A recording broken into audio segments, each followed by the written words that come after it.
اگر آپ کا نوزائیدہ یا دودھ پیتا بچہ رات بھر اور اکثر دن میں بھی بہت زیادہ روتا ہے اور تمام تر ٹوٹکے اور حربے استعمال کرنے کے باوجود بھی پرسکون نہیں ہوتا، تو اس کی کیا وجوہات ہیں اور آپ اپنے بچے کو کیسے پرسکون بنا سکتے ہیں، وہ تمام غلطیاں اور احتیاطیں جو ایک ماں کے لیے جاننا بہت ضروری ہیں، اس ویڈیو میں آپ کو بتاؤں گی، تو ویڈیو کو آخر تک ضرور دیکھیے گا۔ آپ کو روتے بچے کو پرسکون کرنے کے لاجواب اور آزمودہ طریقے تفصیل سے بتاؤں گی تاکہ بچے کی ضروریات کو بہتر انداز میں سمجھ سکیں اور اسے آرام پہنچا سکیں۔ السلام علیکم، میرا نام ہے ڈاکٹر ثانیہ اور میں بچوں کی ماہر ڈاکٹر ہوں۔ ویڈیو کا آغاز کرتے ہیں جس میں آج آپ کو بچے کے رونے کی وجوہات اور روتے ہوئے بچے کو پرسکون کرنے کا طریقہ بتاؤں گی۔ تو سب سے پہلی وجہ، اگر بچہ بہت زیادہ رو رہا ہے تو آپ نے کرنا ہے بچے کے بنیادی ضرورتوں کو چیک کرنا ہے۔ بچے کی بنیادی ضرورت میں بچے کا بھوک کا لگنا، بچے کا ڈائپر کا گندا ہونا اور بچے کو نیند کا آنے والے مسائل شامل ہیں۔ آپ کو کیسے پتہ چلے گا کہ آپ کا بچہ بھوک کی وجہ سے رو رہا ہے؟ نوزائیدہ بچہ ہر 2 سے 3 گھنٹے بعد دودھ مانگتا ہے۔ اگر بچہ رو رہا ہے اور ہونٹ چوس رہا ہے، ہاتھ کو منہ کی طرف لے کے جا رہا ہے یا زبان نکال رہا ہے تو یہ اس چیز کی نشانی ہے کہ بچہ بھوک کی وجہ سے رو رہا ہے۔ اور اگر آپ کے بچے کا ڈائپر گندا ہو، گیلا ہو یا خراب ہو تو بھی وہ بچے کو بہت پریشان کرتا ہے، جس کی وجہ سے بچہ روتا ہے۔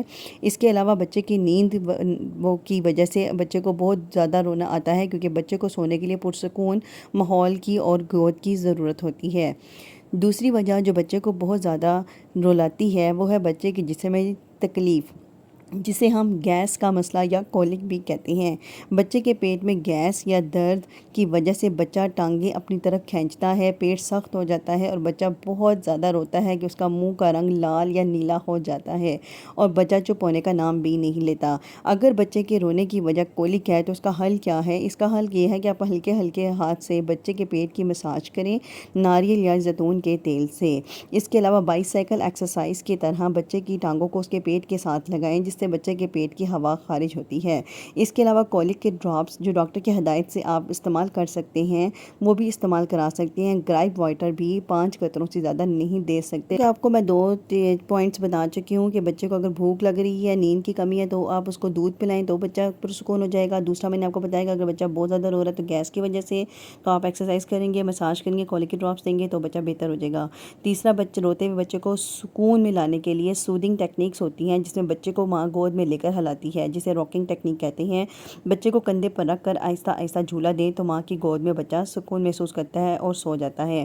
اس کے علاوہ کچھ میوزیکل وائسز ہوتی ہیں، جیسے شش کرنے والی وائٹ نوائس ہوتی ہے، جو کہ ماں کی گود میں جب بچہ آتا ہے تو جسے ہم لوری بھی کہتے ہیں، وہ 24/7 اگر بچے کو سنایا جائے تو وہ بچے کی دل کی دھڑکنوں، خون کا بہاؤ بہتر کرتی ہے، جس کی وجہ سے بچے کو سکون محسوس ہوتا ہے، وہ ماں کی گود میں آرام سے سو جاتا ہے۔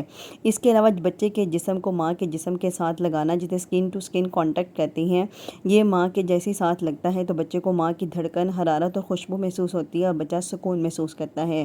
اس کے علاوہ سوائٹلنگ ایک ٹیکنیک ہوتی ہے جس میں بچے کو لپیٹنی میں ڈال کر جھولا دیا جاتا ہے یا لپیٹا جاتا ہے، جس کی وجہ سے بچہ سکون محسوس کرتا ہے اور وہ آرام سے سو جاتا ہے۔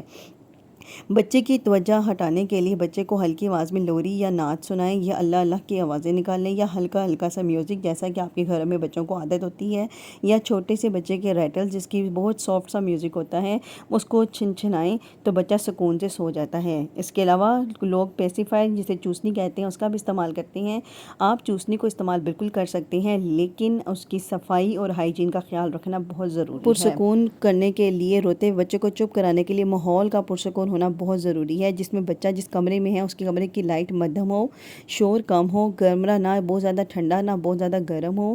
27 سے 32 ڈگری سینٹی گریڈ تک کمرے کا ٹیمپریچر بچوں کے لیے نارمل ہوتا ہے۔ اگر آپ کا بچہ پھر بھی چپ نہیں کر رہا، سکون میں نہیں آ رہا، بہت زیادہ رو رہا ہے تو آپ نے اس کو ڈاکٹر کو چیک کرانا ہے۔ اگر آپ کا بچہ دودھ نہیں پی رہا، مسلسل تیز روتا جا رہا ہے، اس کو قے ہے، بخار ہے، ڈھیلے پتلے پخانے کر رہا ہے، رنگ نیلا ہو رہا ہے، یا بچہ عجیب و غریب سے جسم کو موڑ رہا ہے، جس کو ہم جھٹکے کی ایک علامت کہتے ہیں، ان سب صورتحال میں آپ نے بچے کو ڈاکٹر کو چیک کرانا ہے، کہیں اس کو کان کا انفیکشن، گیس، الرجی یا کوئی اور مسئلہ تو نہیں ہو گیا۔ روتے ہوئے بچے کو پرسکون کرنے کے لیے ماں اور باپ دونوں کی ذہنی صحت بھی اچھی ہونا بہت ضروری ہے۔ ایک پرسکون ماں ہی ایک پرسکون بچہ پال سکتی ہے۔ اگر آپ تھک گئے ہیں تو کسی اور پر بھروسہ کریں، گہری سانس لیں، 10 منٹ کے لیے اپنا بچہ کسی محفوظ ہاتھوں میں دیں اور خود کو تر و تازہ کریں۔ اگر آپ خوش ہوں گے تو آپ کا بچہ بھی خوش اور پرسکون طریقے سے رہے گا۔ کمنٹ میں مجھے بتائیے گا ضرور کہ آپ کے بچے کو کون سی ٹیکنیک سے فائدہ ہوا ہے۔